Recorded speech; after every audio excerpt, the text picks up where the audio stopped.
Ada seseorang di Madinah, hebat sholatnya, kagum para sahabat. Ketika dengerin baca Qurannya, ya Allah, indah sekali. Jangan-jangan Quran diturunkan untuk dia. Dan ketika bicara tentang Islam, cerdas. Sampai-sampai para sahabat berkata, "Lau kana nabiyyun ba'da Rasulillah, lakana huwa nabiyuh." Andaikan ada nabi setelah Rasulullah SAW, dialah nabinya. Cerita mereka sama Rasulullah. Lalu apa kata Rasulullah? "Aina huwa? Dulluni." Mana orang yang kalian kagum kepadanya? "Ha huwa ya Rasulullah, itu dia sedang sholat." "Hadzal ladzi ta'jabuna nabi." Inikah orang yang kalian kagum kepadanya? "Betul ya Rasulullah, innahu huwa." Dia orangnya. Aku tidak melihat kemuliaan pada orang ini. Yang aku lihat justru bekas tamparan setan di wajahnya. Itulah orang yang Allah murka, iblis kecewa. Ada untungnya tidak? Seolah mereka ahlu surga, ahlu sunnah, padahal mereka ahlul bid'ah. Bid'ah mereka bahkan pada akidah. Tolong dengarkan wahai saudaraku, mudah-mudahan kalian taubat kepada Allah. Intisarul kafirin wal musyrikin fi qitalil muslimin fahuwa kufran. Menolong orang kafir, menolong orang musyrik, memerangi kaum muslimin, siapapun muslimnya itu, maka dia adalah kafir. Kafir apa ya? Jelas, tauhid. Mereka membid'ahkan kami hanya karena buruk, tapi mereka tidak sadar bid'ah mereka dalam urusan akidah. Semoga mereka mendengarnya. Sudah saya undang hadir satu meja dengan saya, beraninya di media, kuar-kuar, tapi di alam nyata mereka tidak. Hati-hati, jangan salah hijrah. Iblis lebih berpengalaman daripada kita. Betul? Allahu Akbar.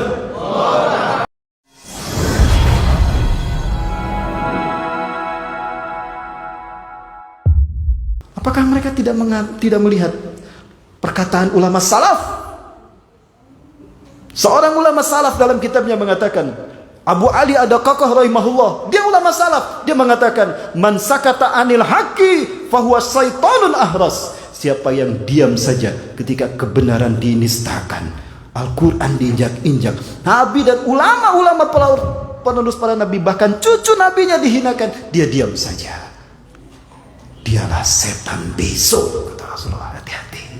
Setan bahkan lebih alim daripada kita, lebih soleh daripada kita.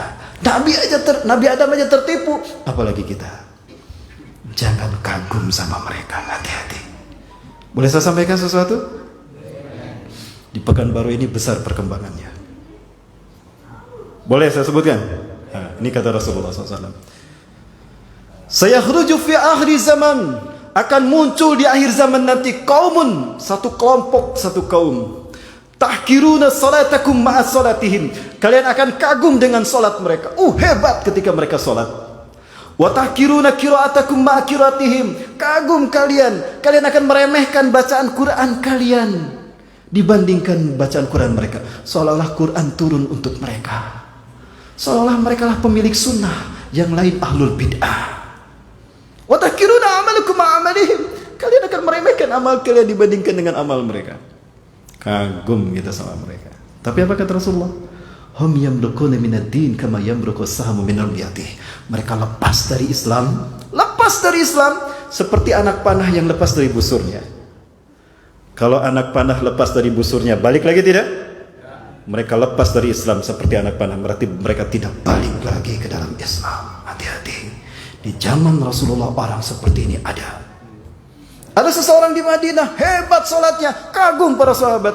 Ketika dengerin baca Qurannya, ya Allah, indah sekali. Jangan-jangan Quran diturunkan untuk dia. Dan ketika bicara tentang Islam, cerdas.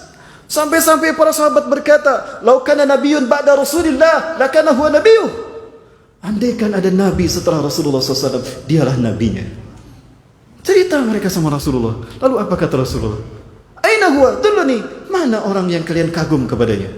"Ha huwa ya Rasulullah, itu dia sedang sholat." "Hadzal ladzi ta'jabuna nabi." Inikah orang yang kalian kagum kepadanya? "Betul ya Rasulullah, innahu huwa." Dia orangnya.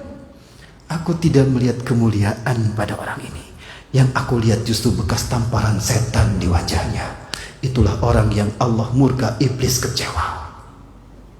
Ada untungnya tidak? Seolah mereka ahlu surga, ahlu sunnah, padahal mereka ahlul bid'ah. Bid'ah mereka bahkan pada akidah. Tolong dengarkan wahai saudaraku, Mudah-mudahan kalian taubat kepada Allah. Intisarul kafirin wal musyrikin fi qitalil muslimin fahuwa kufran. Menolong orang kafir, menolong orang musyrik, memerangi kaum muslimin, siapapun muslimnya itu, maka dia adalah kafir. Kafir apa ya? Jelas. Tauhid. Mereka membid'ahkan kami hanya karena buruk, tapi mereka tidak sadar bid'ah mereka dalam urusan akidah. Semoga mereka mendengarnya. Sudah saya undang hadir satu meja dengan saya, beraninya di media, kuar-kuar. Tapi di alam nyata mereka tidak. Hati-hati, jangan salah hijrah. Iblis lebih berpengalaman daripada kita. Betul? Allahu Akbar. Saya lihat di Pekanbaru ini banyak mereka. Banyak. Bahkan mereka punya rencana Pekanbaru jadi kota sunnah. Sunnah siapa? Tanda tanya, sunnah siapa? Hati-hati. Rasulullah SAW menyebutkan di akhir zaman nanti akan muncul qaumun yahduna bi ghairi haddi wa yastanuna bi sunnati. Akan muncul di akhir zaman nanti satu kaum yang memberikan petunjuk bukan dengan petunjukku, dan memberikan sunnah bukan dengan sunnahku. Hati-hati. Manhaj kita manhaj nubuwah, betul? Khilafah ala manhaj nubuwah. Manhaj nubuwah. Ada yang lebih hebat dari manhaj nubuwah? Baik, mohon maaf, cukup sampai situ. Jangan salah hijrah ya. Halo. Jamaah. Alhamdulillah. Baik. Setelah padang mahsyar kita yaumul hisab, Bapak Ibu. Yaumul hisab sudah kita bahas ya. Di hari yaumul hisab inilah Allah akan memperlihatkan satu persatu amal perbuatan kita, kebaikan dan keburukan. Amal perbuatan baik kita diperlihatkan, yang buruk diperlihatkan lalu dipisahkan. Dan di saat itulah Allah memisahkan manusia berdasarkan perbuatan mereka. Wamtazul yauma ayyuhal mujrimun. Berpisahlah kalian hai orang-orang pendosa. Yang benar dan yang itu disalahkan. Jangankan nanti Bapak Ibu, hari ini saja sudah Allah pisahkan, hati-hati. Yauma tahdusul malhamatul kubra yanqasamal muslimuna ila muslimina ila khaymatain. Hari di mana malhamatul kubra terjadi, Allah pisahkan manusia orang Islam pada dua kubu. Khaymatul ula kulluhum mu'minuna wa laysa fil munafiquna wa kana wahda. Kemah pertama orang beriman semuanya, dan tidak ada orang munafik. Kemah kedua munafik semua dan tidak ada orang beriman satupun. Sekarang sudah terjadi belum? Sudah terlihat kan? Oh, si fulan munafik, si fulan beriman. Allahu Akbar. Baik Bapak Ibu sekalian. Lalu setelah itu kemudian kita bercepat di yaumul mizan. Ditimbanglah amal perbuatan manusia setelah dipisahkan, dihisab satu persatu. Sebentar Bapak Ibu. Ketika kita dihisab amal perbuatan kita, kita akan didatangkan seseorang yang menjadi imam kita. Quran surat Al-Isra surat 17 ayat 71. A'udzubillahi minasyaitonir rajim. Yauma nad'u kulla unasin biimamihim faman utiya kitabahu biyaminihi faulaika yaqra'una kitabahum wa la yuzlamuna fatila. ومن كان في هذه أعمى فهو في الآخرة أعمى وأضل سبيلا. Al-ayah. Allahu Akbar. Ingatlah pada hari di mana manusia akan mendapatkan catatan amal kanan, amal baiknya. Ketika orang beriman mendapatkan catatan amal baiknya, Allah berikan dia di tangan kanannya. Tapi tidak akan dibuka kecuali datang pemimpin yang dia taati ketika di dunia.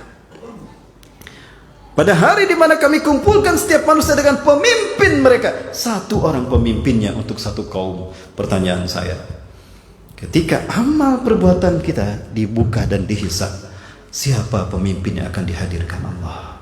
Apakah presiden kita? Apakah presiden kita? Apakah menteri agama kita? Ataukah ketua MUI? Pak DKM? Lalu siapa? Siapa? Bukan. Rasulullah untuk para sahabat, Rasulullah untuk semua manusia, bahkan semua para nabi, Rasulullah saksinya. Tidak, Rasulullah punya makom mulia. Siapa? Inilah persepsi yang hilang dari keyakinan Islam kita. Sejak 19 hancurnya Turki Utsmani membuat Islam direduksi satu persatu dari kehidupan umat Islam. Mau saya sebutkan?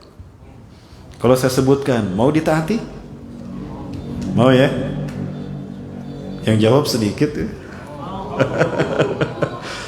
Nah, sederhananya begini, Bapak Ibu, wajib tidak taat kepada Allah? Yakin? Kalau tidak taat kepada Allah hukumnya kafir. Kafir ya? Baik, pertanyaan berikutnya. Sudahkah kita taat pada Allah? Apa ukurannya?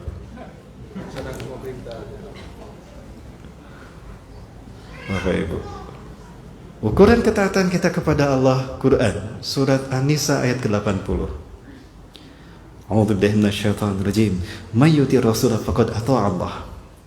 Barang siapa yang mentaati Rasulullah SAW, maka sungguh dia telah mentaati Allah. Dalam tujuan inilah Allah mengutus Nabi dan Rasul dari kalangan kita manusia untuk mengukur ketaatan manusia kepada Allah. Maka Nabi dan Rasul dari kalangan kita manusia untuk mengukur, menakar ketaatan kita kepada Allah. Faman tawalla fama arsalnaka alaihim hafidha. Jika mereka berpaling dari mentaati engkau Rasulullah Muhammad SAW, biarkan mereka. Ya, maka engkau diutus bukan untuk memelihara mereka. Nah itu Bapak Ibu. Jadi ukuran ketaatan kita taat kepada Rasulullah. Ya, man ata'ani faqad ata'a Allah, kata Rasul. Siapa yang mentaati aku maka sungguh mentaati Allah. Pertanyaannya, ya, apakah kita bertemu dengan Rasulullah? Tidak. Para sahabat barangkali bisa diukur ketaatannya kepada Allah karena hidup mereka bersama Rasulullah SAW. Lalu siapa yang akan menjadi ukuran ketaatan kita kepada Allah? Betulkah presiden ini ulil amri kita? Salah seorang ustadz mereka mengatakan begitu. Dia pernah bertemu dengan saya di Bandung. Bahkan saya datang ke kotanya. Yuk kita duduk sama-sama. Nggak hadir. Diancam saya di Madinah. Saya datang ke Madinah. Yuk, mana nggak ada mereka. Bisanya mereka berkuar-kuar cari fitnah di media. Tapi di masjid, di bumi Allah, di tempat di mana mereka ada, mereka hanya pengecut itu. Mohon maaf, seperti ini kata-kata saya. Kenapa kata Rasulullah? Fa'aina malakitumuhum faqtuluhum. Di mana saja kamu bertemu kelompok seperti itu, perangi mereka. Fa'inna qatsalakum iyyahum azuna jamal kamiti man qatalahum. Siapapun yang memerangi dan membunuh mereka, pahala di sisi Allah nanti. Itu yang dilakukan Ali bin Abi Thalib ketika memerangi Khawarij. Pelajari tentang kisah Khawarij di Nahrawan. Mohon maaf saya agak keras. Untuk ini hitam putih Bapak Ibu. Allahu Akbar. Hati-hati, jangan salah hijrah. Mereka lebih hebat daripada saya. Ya, saya Ustaz akhir bulan, Bapak Ibu. Ya. Lanjut. Benar ini lanjut? Pak, lanjut Pak. Baik. Jadi siapa nanti akan hadir menjadi saksi kita di saat amal ibadah kita diperlihatkan Allah di sidang satu persatu? Pemimpin yang kita angkat berdasarkan Quran dan Sunnah. Mereka menggunakan dalil untuk membenarkan pendapat, bukan berpendapat pakai dalil, tapi mendalili pendapat. Quran dan Sunnah digunakan, dipelintir untuk menguatkan pendapat mereka, karena pendapat mereka pesanan dari penguasa. Betul? Allahu Akbar. Hati-hati Bapak. Tolong doakan saya akan menuntut mereka di yaumul hisab nanti. Saya minta Allah menggelar sidang antara saya dengan mereka. Siapa yang paling benar? Baik, yakin saya. Halo, mau ikutan? Mau ikut saya atau ikut mereka? Kalau saya nomor 1 Bapak Ibu, mereka nomor 2. Saya tauhid. Mereka? Aduh ya Allah, maaf. Hati-hati orang sekalian. Aduh, jadi pengen bicara lagi nih. Kang tolong bacakan Quran Kang, surat Al-Ankabut ayat ke-20 ayat ke-31. Ada yang mau membacakan untuk saya surat Al-Ankabut? Saya buktikan Bapak sekalian. Tolong dibukakan Kang, ada terjemahnya Kang di baju biru di atas ini ada Quran. Nah, tolong ambil satu. Tolong buka surat ke-29 ayat 31. At-Taubah ayat 31. At-Taubah surat ke-9 ayat 31. Bapak Ibu, ini pelajaran buat kita hari ini. Hati-hati, jangan sampai salah kita memilih hijrah. Jangan salah kaki melangkahkan kaki untuk hijrah. Memilih harokah yang harus kita ikuti. Hati-hati. Ada surat At-Taubah ayat 31. Ya, Pak, silakan Pak. Dibacakan. Boleh dibacakan artinya. Mereka menjadikan orang-orang alim atau Yahudi dan raja Nasrani sebagai Tuhan selain Allah, dan juga Al-Masih putra Maryam, padahal mereka hanya disuruh. Diulang Pak. Mohon maaf Pak.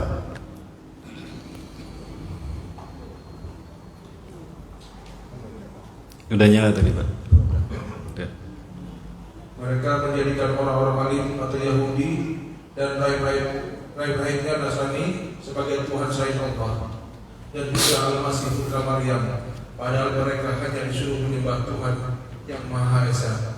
Tidak ada Tuhan selain Dia, Maha suci Dia dari apa yang mereka persekutukan. Allahu Akbar. Sadaqallahul azim. Ittakhadhu ahbarahum wa ruhbanahum arbaban min dunillah. Mereka menjadikan alim ulama mereka, rahib mereka, pendeta mereka sebagai Tuhan. Wal Masih Isa bin Maryam, dan mereka menjadikan Al-Masih sebagai Tuhan mereka. Al-ayat sampai situ dulu Bapak Ibu. Adi bin Hatim baru masuk Islam. Dan dia berkata, "Ya Rasulullah, saya ini dulunya ahlu kitab ya Rasulullah. Tapi saya tidak melihat mereka ruku sujud. Ma ra'aituhum yarka'una wa yasjuduna amama ahbarahum wa ruhbanahum. Kaifa yuqadhu dzalik?" Saya tidak melihat mereka ruku sujud di hadapan alim mereka, rahib mereka, pendeta mereka. Kok bisa dikatakan menyembah mereka ya Rasulullah? Apa kata Rasulullah? Bal ya'budunnahum. Allahu Akbar. Sudah dikatakan bal menggunakan nun taukid. Bal ya'budunnahum. Bahkan sungguh mereka menyembahnya. Maka kemudian Adi bin Hatim bertanya, "Kaifa yakunu dzalik ya Rasulullah?" Bagaimana itu terjadi? Apa kata Rasulullah? "Inna ahbarahum wa ruhbanahum yuhallaluna ma haramahu Allah lahum wa yuharrimuna ma ahallallahu lahum fayattabi'unahu fakadzalika ya'budunahum." Sesungguhnya alim mereka, rahib mereka, pendeta mereka menghalalkan apa yang Allah haramkan dan mengharamkan apa yang Allah halalkan, lalu umat mengikutinya. Maka begitulah cara umat menyembah mereka. Saya tanya, halal tidak menjadikan orang kafir sebagai pemimpin? Halal apa haram? Ada tidak ulama yang menghalalkannya? Lalu bagaimana hukum mereka yang mengikuti ulama yang menghalalkannya? Nah, begitulah cara mereka menyembah ulama tadi. Sudah jelas Bapak Ibu? Terjadi tidak hari ini? Allahu Akbar. Baik Bapak Ibu, kita percepat karena waktu kita sudah jam 10. Bapak Ibu yang mati Allah, nah itu hadir. Jadi siapa yang akan hadir? Orang yang kita angkat menjadi wakil Rasulullah SAW untuk melanjutkan kesaksian mereka bahwa kita menguatkan Quran Sunnah dan hidup kita. Seperti Abu Bakar diangkat setelah Rasulullah, seperti Umar diangkat setelah Abu Bakar wafat, seperti Utsman yang diangkat setelah setelah Abu Umar bin Khattab meninggal, dan Ali yang dibaiat setelah setelah Utsman bin Affan. Nah itu sunnah kita mengangkat pemimpin. Apakah ada pada saat itu ini foto Abu Bakar, foto Umar, foto Utsman, foto Ali? Yang mana nih? Abu Bakar nomor 1, Umar nomor 2, Utsman nomor 3. Apakah begitu? Lalu mereka kampanye masing-masing? Itu bukan sunnah kita. Kita punya cara yang mulia. Kita lebih mulia daripada mereka. Ada. Masuk WC aja diatur. Betul? Masuk WC kaki apa? Keluar kaki? Masuk masjid kaki? Keluar kaki? Ada doanya. Masuk TPS kaki apa? Dua-duanya Ustadz. Oh, jadi pampir dong. Pantas menang karena banyak pampir yang ikut milih. Habis dunia maya diembat, dunia nyata diembat, dunia maya pun diembat. Pampir pada milih. Allahu Akbar. Terjadi tidak hari ini? Allah. Baik, jadi pemimpin kita adalah seperti Abu Bakar yang diangkat. Nah, pemimpin yang hari ini kita angkat dengan cara begitu, itulah yang akan menjadi saksi kita ketika amal perbuatan dan Islam satu-satu. Baik, Bapak Ibu rahmati Allah subhanahu wa ta'ala, mohon maaf sekali. Ini kita percepat saja karena waktu ya. Yaumul Mizan ada hari yang berikutnya, hari yang kelima. Di sini Allah timbang dengan timbangan yang adil. Ya, keadilan luar biasa. Ada satu amalan yang mizan tidak kuasa menimbangnya. Apa amalan itu Bapak Ibu sekalian? Subhanallah wa bihamdihi subhanallahil azim. Pujian kepada Allah. Sifat Allah tidak bisa ditakar, maka mizan pun tidak kuasa menimbangnya. Setelah itu kita masuk pada hari yang ke-6, Yaumul Jaza. Yaumul Jaza adalah hari pembalasan. Di saat inilah kita akan melintas satu jembatan yang melintas di atas 7 komplek neraka. Manusia berbeda-beda nanti melintasinya. Faminhum mayyamur alaihi kalamil basar. Di antara manusia ada yang melintas seperti kedipan mata. Dipanggil namanya, fulan, satu kedip, dia sudah ada di sana. Labbaik, hadir. Atau seperti petir, Umar, duar, hadir. Umar bin Khattab digambarkan seperti petir. Awaminhum mayyamur alaihi kalamil karuku bihisonil jud. Di antara manusia ada yang melintas di titian siratin seperti naik kuda balap. Cot, dajang naik dia, hadir. Karuku bil jamal, atau seperti naik unta. Pelan sekali Bapak Ibu. Ya Allah, kapan sampainya ini? Masih jauh, panas. Tapi sampai dia. Oh yamsi alal aqdam, atau jalan kaki. Tapi sampai. Ada seseorang yang sudah mau sampai di halaman surga. Tiba-tiba ada sebuah tangan menyambarnya dan dibenamkan dia ke dalam neraka. Menjerit dia, memanggil-manggil orang-orang yang dia cintai, memanggil pemimpin mereka, bahkan memanggil amal perbuatannya. Mungkin seperti ini gambarannya. Itu Bapak Ibu, melayang-layang selama 76 tahun. Terbakar, hangus, mati, dihidupkan lagi, terbakar, hangus, dihidupkan lagi. Berapa kali dia hidup, berapa kali dia mati, berapa kali hancur. La yamutu fiha wa la yahya. Hidup tidak, mati pun tidak. Ya, setelah 76 tahun baru jatuh di dasar neraka. Baik Bapak Ibu, kita percepat waktu kita. Mohon maaf sekali lagi Bapak Ibu, saya inginnya panjang lebar saya menjelaskan. Nah, setelah sampai nanti ahli surga, dia akan mandi di sebuah sungai. Semua ahli surga akan mandi di halaman surga itu di danau Nahrul Haya, sungai kehidupan, danau kehidupan. Dia berubah nanti saat itu. Saya orang mudah-mudahan termasuk yang mandi di sana ya. Kita akan berubah nanti. Yang tadinya wajahnya pas-pasan, ganteng nanti seperti Nabi Yusuf. Amin. Seganteng amal perbuatannya. Setelah dia mandi, ketika dia mandi, dia akan melihat surganya. Di saat itulah mereka berkata, Alhamdulillahilladzi hadana li hada wa ma kunna linahtadiya laula an hadana Allah. Akan ada 4 tempat di mana kita mengucapkan hamdalah. Baik, kemudian ini 7 komplek neraka yang tadi saya maksudkan. Neraka Wa'il, Saqar, Hawiyah, Hutamah, Sa'ir, Jahim, Jahannam yang paling bawah. Tadi sudah kita saksikan. Nah, kemudian Bapak sekalian, Bapak Ibu, jika nanti tidak ketemu dengan saya di surga, tolong tanyakan sama Allah ya Bapak Ibu ya. Mau Bapak Ibu sekalian? Tolong Bapak Ibu ya. Tolong selamatkan saya dari neraka nanti jika Bapak Ibu sudah masuk surga. Ada si fulan dimasukkan ke dalam surga. Dia berkeliling di tempat di mana surganya berada. Di surga dia ditempatkan Allah. Kesana kemari dia tidak menemukan teman-temannya ya Allah. Aku tidak menemukan si fulan. Dia orang yang selalu hadir bersama saya ke kajian, sholat bersama, berjuang bersama. Tapi aku tidak melihat dia berada di surga ini ya Allah. Di mana mereka ya Allah? Tanyakan sama Ridwan, mungkin Ridwan tahu. Ya. Bang Ridwan, tahu ini teman-teman saya. Ada di mana? Maaf, wahai fulan, temanmu sedang disiksa di neraka ya Allah. Apa artinya surgaku ini ya Allah? Kasihan sekali mereka. Nangis dia di surga. Allah tidak ridho tetesan matanya keluar. Maka Allah mengatakan, karena engkau mencintaiku dan aku mencintaimu, hari ini aku haramkan orang-orang yang kau cintai dari sentuhan api neraka. Pergilah, selamatkan mereka. Maka hati-hati Bapak Ibu, juga harus waspada kita mencari teman. Karena teman bisa mempengaruhi keyakinan dan jalan hidup kita. Al-mar'u ma'adini khalilih falyanzur biman yukhaliluh. Perhatikan, seseorang dipengaruhi agama temannya, maka perhatikan dengan siapa dia berteman. Maka bertemanlah dengan orang-orang yang saleh, nanti kesolehannya akan menyelamatkan kita. Baik Bapak sekalian yang dirahmati Allah, ini gambaran amal perbuatan kita, tapi ini hitung-hitungan kasar. Mungkin seperti ini hitung-hitungan malaikat. Bapak Ibu dirahmati Allah, saya minta izin di sini Bapak Ibu sekalian. Baik Bapak Ibu dirahmati Allah. Jadi variabel Y ini amal perbuatan kita. Y positif, amal baik. Y negatif, amal buruk. Makin baik amal kita, makin tinggi variabel Y, makin baik amal kita. Makin buruk amal kita, makin negatif, makin dalam. Ya. Nah ini umur kita. Dan ini tingkatan surga dan tingkatan neraka.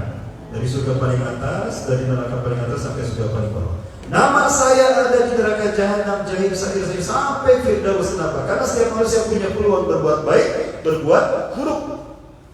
Ya. Kenapa ada surga Firdaus? Karena ada manusia yang amal perbuatannya sedahsyat Firdaus, seindah Firdaus. Kenapa ada neraka Jahannam? Karena ada manusia yang kezalimannya sedahsyat neraka Jahannam. Allah Maha Adil. Ya, Allah membalas perbuatan kita dengan amal perbuatan sesuai. Allah membalas kita sesuai dengan amal perbuatan kita. Nah, misalnya, ini adalah yang pertama. Man kana yawmu khairan minal nafsi fa huwa minal muflihin. Siapa yang hari ini lebih baik daripada kemarin, beruntunglah dia karena grafiknya naik. Dia mati ketika itu dia melakukan perbuatan yang sekelas dengan yang setingkat dengan keindahan Firdaus. Mati dia ketika beramal itu, maka namanya dicatat di Firdaus dan dihapus nama dia di sini. Coba kita. Kemudian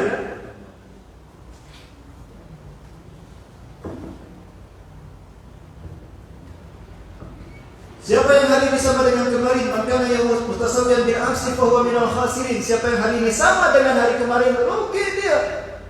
Lama dia bekerja, pangkatnya enggak naik-naik, gajinya enggak naik-naik, rugi tidak? Nah, itu orang yang hari ini sama dengan kemarin. Dan ada lagi yang ketiga, maka yang musul minal amsi fa huwa minal mau'unin. Siapa yang hari ini lebih buruk dari kemarin, terkutuk dia karena nyungsep ke neraka. Auzubillah subhanahu. Baik-baik mati Allah. Adapun bagi orang-orang yang beriman, Allah jadikan hari yang terakhir, yang akhir ataupun yang mulia, Bapak Ibu. Dan apa yang akan dinikmati oleh mereka di hari akhir, di hari kekekalan? Ini bagus kan. A'udzubillahi minasyaitonir rajim. Fala ta'lamu nafsun ma ukhfiya lahum min qurrati a'yun jazaa'an bima kanu ya'malun. Fala ta'lamu nafsun, maka tidak ada satupun jiwa mengetahui apa yang Allah sembunyikan. Ma ukhfiya lahum, apa yang Allah sembunyikan bagi mereka. Jazaa'an bima kanu ya'malun, sebagai balasan dari apa yang mereka lakukan ketika di dunia. Bapak Ibu sekalian, ini terakhir dari saya tentang kajian ini. Setelah ini saya bicara tentang Palestina. Bapak Ibu, ini satu dari syuhada Suriah. Ada banyak pemandangan yang saya saksikan ketika menyaksikan syuhada Suriah, Bapak Ibu, pembantaian Suriah kemarin. Ini salah satunya. Sudah meninggal dunia, tapi Allah perlihatkan kelezatan surga. Kehidupan surga membuat mata orang yang sudah meninggal dunia tetap melihatnya. Ya, bayangan keindahan surga, yang kelezatan surga yang Allah perlihatkan pada para syuhada membuat mereka tetap hidup, Bapak Ibu. Fala tahsabanna alladziina qutilu fi sabilillahi amwat bal ahyaun 'inda rabbihim yurzaqun. Jangan kamu kira mereka yang mati di jalan Allah mati, mereka hidup dan mendapatkan rezeki. Seperti ini, Bapak Ibu. Ya, udah mau dikuburkan tapi dilihat lagi masih juga senyum. Kira-kira apa yang dilihatnya? Surga atau neraka? Surga. Mudah-mudahan seperti ini wajah kita.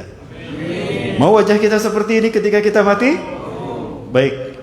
Mau saya berikan contohnya? Baik. Pernah mendengar cerita tentang Sa'ban? Ya.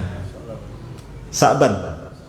Ada seorang sahabat namanya tidak terkenal memang. Bahkan dia tidak tersebutkan meriwayatkan hadis Rasulullah. Orang ini tidak punya keistimewaan, tapi ada keunikan. Setiap kali masuk masjid, dia selalu berada di pojok sana. Pojok kanan, mohon maaf ya. Ada di pojok kanan sana. Sehingga orang-orang tahu, bahkan Rasulullah pun hafal. Orang itu, Sa'ban itu duduknya di sana. Gak ada orang yang berani nempatin dia. Walaupun dia datang pertama kali, dia duduk di pojok sana. Nah, di pojok sana. Suatu hari sholat subuh berjamaah, Rasulullah masuk, dilihat tempatnya kosong. Ayo Sa'ban, mana itu fi makani? Di mana Sa'ban? Kok tempatnya kosong? Gak tahu ya Rasulullah. Coba saya miss call sebentar Rasulullah. Gak diangkat ya Rasulullah. Iya, saya WA juga gak dicentang nih. Gak dicentang-centang sama dia. Bilal, ingtazir lahza. Rasulullah sholat. Dia menunggu. Bilal, tunggu. Sholat. Udah selesai sholat sunnah. Kemana? Udah bilang, mungkin dia di jalan. Gak apa-apa masbuk. Sholat aja. Udah salam. Gak juga kelihatan. Kosong tempatnya. Man minkum ya'rifu aina baituh. Siapa di antara kalian yang tahu di mana rumahnya? Ana ya Rasulullah, saya tahu di mana rumahnya. Rafiqu ilaih. Antarkan aku. Rafiquni ilaih. Ya. Wahai kalian yang tahu, antarkan aku ke sana. Diantar dulu. Bu, sholat subuh Pak. Sholat subuh selesai jam berapa Pak? 5:30 ya. 5:30 kurang lah. Kalau misalnya jam 5 ya. Selesai subuh jam 5. Sampai di rumah Sa'ban itu jam 9. Waktu yang puncak waktu sholat duha. Waktu yang optimal untuk sholat duha. Kebayang jam 5 sampai jam 9. Berapa jam? 4 jam jalan kaki ke rumahnya. Dari sini kemana? Dari sini ke Kampar ya. Kamparnya yang paling jauh Pak. Kebayang dari masjid ke rumah 4 jam. Tidak tertinggal sholat berjamaah. Yang di samping rumah masbuk terus. Ya. Begitu sampai di rumahnya, diketuk pintu rumahnya. Assalamualaikum. Begitu dibukakan, Allahu Akbar. Marhaban bi baiti ya Rasulullah. Selamat datang di rumahku ya Rasulullah. Yang membuka perempuan. Ada baitu Sya'ban. Apakah ini rumahnya Sa'ban? Ayo ya Rasulullah. Ana jauh satu. Saya istrinya ya Rasulullah. Mana Sa'ban? Aku tidak melihat dia sholat subuh berjamaah pagi ini. Tuh, itu pemimpin yang bagus tuh. Makmumnya nggak hadir di sholat subuh tidak digosipkan, tapi didatangi. Ya, itu pemimpin yang benar, bukan digosipkan. Ditanya begitu, nangis tuh istrinya. Allah, jangan-jangan bertengkar KDRT. Apa kata istrinya? Ya Rasulullah, qad tawaffahu Allahu hadas sabah, hadal yaum. Allah telah mewafatkannya ya Rasulullah. Allahu Akbar. Satu-satunya yang membuat dia tidak pergi ke masjid adalah kematian. Kita? Bro, kemana tadi subuh nggak ada? Sakit pinggang. Sakit pinggang. Ya. Saban cuma kematian yang menghalangi dia masuk ke masjid. Kemudian istrinya berkata, ya Rasulullah, ta'ajjabna bisalasati ahwal minhu. Kami takjub pada 3 hal ketika dia sakaratul maut.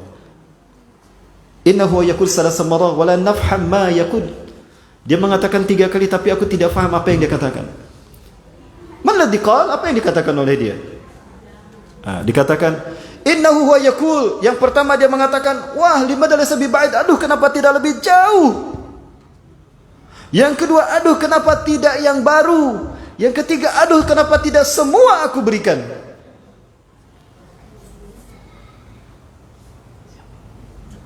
Kenapa tidak semua aku berikan ya Allah? Oh gitu ya. Hayyalati yakul, hayyalati takul, hayyalati takul, yakul. Apakah itu yang dia katakan? Betul ya Rasulullah. Itu yang dia katakan. Maka Rasulullah tersenyum dan Rasulullah membacakan surat Qaf ayat ke-22. Surat ke-50 ayat 22. Gimana bunyinya? Itu yang pertama. Ayat yang ke-22.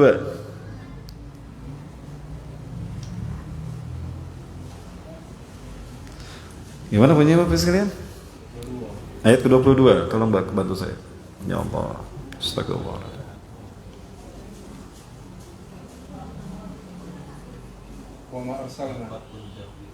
Bukan. Surat Qaf, surat ke-50 ayat 22.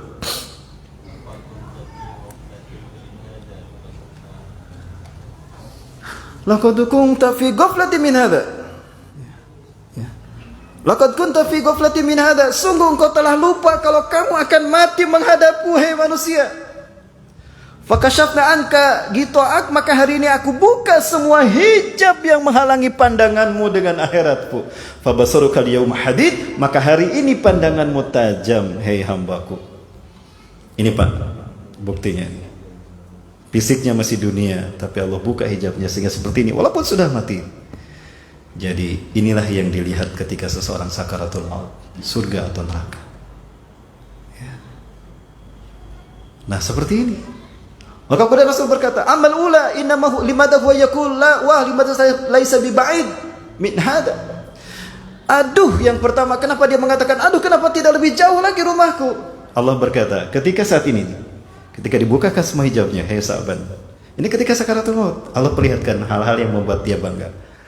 Apa maksudnya akan menjadi tempat kembalinya? Amalannya. Kamu pernah melakukan ini, rumahmu jauh 4 jam kamu ke masjid, tapi kamu lakukan salat berjamaah di masjid, aku ridho. Nah ini surganya. Ya Allah, padahal dari sini ke Bangkinang, ya Allah, kenapa tidak lebih jauh lagi rumah saya? Pasti lebih indah lagi surganya. Nah itu, kenapa tidak lebih jauh rumahku? Pasti lebih indah surgaku daripada yang surga ini.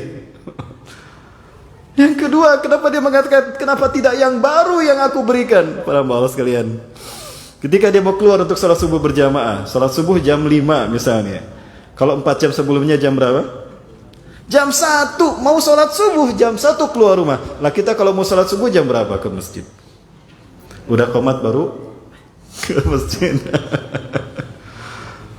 Mau sampai ke masjid, dia melihat dingin. Begitu dia buka pintu rumahnya, dingin sekali. Padahal dia suka mantel, itu mantel yang baru tuh. Aduh, masih dingin nih. Nah, di samping dia, di samping pintu ada mantel butut yang udah robek. Diambil, dipakai itu, ditutupkan. Menjelang sampai ke Masjid Nabawi, ada seseorang tergeletak di pinggir jalan. Allahu Akbar, diselamatkan dia. Itu mantel butut ditutupkan ke dia. Dituntun ke masjid. dia bisa selamat, bisa melaksanakan salat sunnah. Aku ridho dengan amalanmu ini, kau selamatkan hambaku dari dinginnya pagi hari itu, sehingga dia bisa melaksanakan salat subuh berjamaah. Nih, aku balas dengan surga yang ini. Ya Allah, padahal mantelnya sudah robek, sudah butut, sudah jelek. Kenapa bukan yang bagus yang aku berikan, ya Allah? Pasti surgaku lebih indah dari ini. Allahu Akbar. Yang ketiga, kenapa dia mengatakan, aduh kenapa tidak semua aku berikan? Setiap dia pulang ke masjid, ke rumah, istrinya selalu menyajikan minuman terinak yang dia sukai, favorit dia, susu kambing etawa dan roti kane. Di saat dia akan menikmati, tiba-tiba idja'ahu rajulun ahud ajuz, syekhun ajuz. Seseorang yang sudah tua datang. Ya fulan, ya sayyidi, lau sama antuk sima ta'amak wa surbataka nisfaini li qad salasiti ayam ma'akatu wa masyaribtu. Tuhan, kiranya Tuhan mau berbagi dengan saya. Sudah 3 hari 3 malam saya tidak makan dan saya tidak minum, Tuhan. Tolong kasih. Allahu Akbar. Nah, ya sayyidi. Mari Tuhan ke sini. Di sini Pak, sini Pak. Duduk sini. Dibagi 2 tuh roti dan air minumnya setengah gelas. Aku ridho dengan perbuatanmu itu, hai fulan, hai Sa'ban. Kau selamatkan hambaku dari kelaparan dan kau berikan dia makan dan minum. Nih balasan surganya. Ya Allah, padahal rotinya cuma setengah, minumnya cuma setengah. Andai semua aku berikan, pasti surganya lebih indah dari ini. Bapak Ibu, mau seperti Sa'ban? Mau wajah kita seperti ini?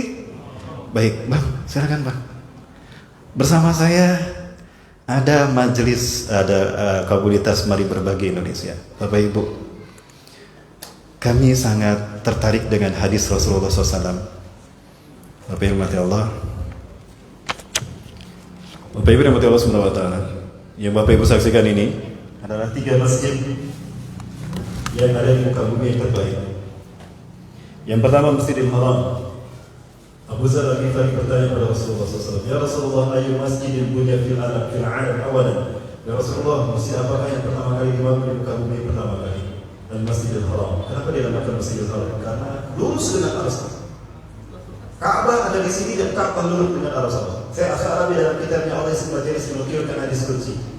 Ya Adam, inni ladaya baitun bi Bakkah mubarakah tasyahhad. Fatu. Wasalli fi kama tusalli fi asy-syahadah wa tufa kama tufa asy-syahadah. Hai Adam, aku punya satu rumah di Bakkah yang aku berkahi yang lurus dengan arahku.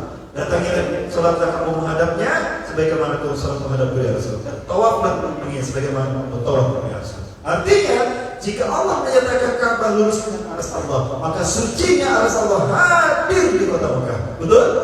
Itulah kenapa Mekah dikatakan tanah haram. Suci dia, sesuci aras Allah. Maka kita tidak boleh berkata-kata kotor. Tapi kita berserat, inilah titik tolak dakwah tauhid pertama di muka bumi. Dimulai Nabi Adam alaihissalam, disempurnakan oleh Nabi Ibrahim sehingga sempurna dengan ibadah haji, tawaf dan umrah. Yang kedua, kemudian Abu Dzar berkata lagi, "Suma ayyuna Rasulullah?" Kemudian masjid apa yang dibangun setelah Masjidil Haram? Rasulullah SAW bersabda, "Al-Masjidil Aqsa." Masjidil Aqsa. Aqsa artinya paling jauh diukur dari Mekah. Ini Aqsa artinya jauh. Tambahnya berapa jarak keduanya? 40 tahun. Bapak Ibu yang Allah Subhanahu wa Ta'ala, Nabi Adam hanya meletakkan titik tolak pertama dan titik tolak terakhir untuk kebangkitan Islam. Ini untuk Nabi Ibrahim, ini untuk Nabi yang terakhir, titik tolak dakwah tauhid, dan ini untuk siapa? Titik tolak dakwah tauhid untuk siapa? Untuk keturunan Rasulullah SAW, Imam Mahdi Muhammad bin Abdullah di zaman kita. Ketika Nabi Ibrahim dan Nabi Adam dan Nabi Ibrahim berjuang di sini, iblis muncul tidak? Tidak. Di sini, Dajjal muncul tidak? Di zaman Rasulullah, iblis dan Dajjal muncul tidak? Di zaman ini iblis muncul tidak? Dan Dajjal muncul. Bapak Ibu, pertarungan yang terakhir akan terjadi di sini. Bapak Ibu sekalian, hidup ini adalah pertarungan antara hak dan batin. Dibilang perlombaan, inamal hayatud dunya wala yaqwa. Perlombaan di dunia. Berbicara perlombaan Bapak Ibu. Yang ditunggu-tunggu babak penyisihan, semifinal atau babak final? Final. Kenapa babak final yang kita tunggu? Yang menentukan yang menang dan yang kalah. Siapa menang siapa kalah? Kalau yang menang dan yang kalah yang ditentukan di babak final. Pemainnya cadangan apa pemain terbaik? Pemain terbaik kan? Mana yang termasuk tempat di mana pertarungan hak dan batil sampai pada puncaknya? Mana tempat yang menjadi babak final pertarungan hak dan batil? Mekah, Madinah, atau Masjidil Aqsa?